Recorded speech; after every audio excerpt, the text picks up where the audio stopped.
IT అధికారులు రావడం వాస్తవమే, కానీ అందులో అన్ని అవాస్తవాలే ఉన్నాయి.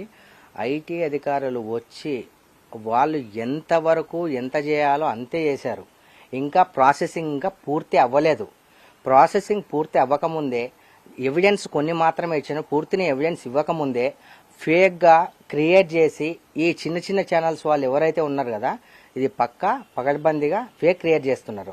అంత ఫేక్ గేక్ అంటే నేను ఎందుకు వేసుకుంటాను భయ్? ఇప్పుడు కూడా మీ ఇంటర్వ్యూస్లో అంత డేర్గా నేను వేసుకొని నేను ఎందుకు ఇస్తా చెప్పు?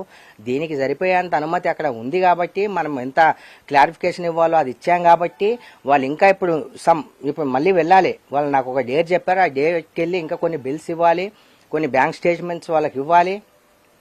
ఇవన్నీ ఉన్నాయి. ప్రాసెసింగ్ ఇంకా పూర్తి లేకముందే చాలా అతాకుతలంగా చాలా గలీజ్గా ఈ చిన్న ఛానల్స్ ఎవరైతే వేస్ట్గా పని పాట లేని ఎవరైతే మీడియాలో కొంతమంది ఇంట్లో ఖాళీగా అమ్మా నాన్న తెచ్చిపెడితే తినుకుంటుంటారు కదా, వాళ్ళంతా ఇదంతా క్రియేట్ చేస్తున్నది. అన్ని అవాస్తవాలే దీంట్లో.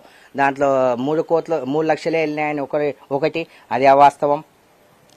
ఎందుకంటే 3 లక్షలే వెళ్ళింది అనుకుందాం. మళ్ళీ దాని తర్వాత ఇంకొక న్యూస్ పేపర్లో 3.9 అని రాశారు, ఇంకో న్యూస్ పేపర్లో 3.7 అని రాశారు. ఇంకా పూర్తిగా వెరిఫికేషన్ ఇంకా పూర్తి కాకముందే అలా ఎలా చెప్పేస్తారన్న?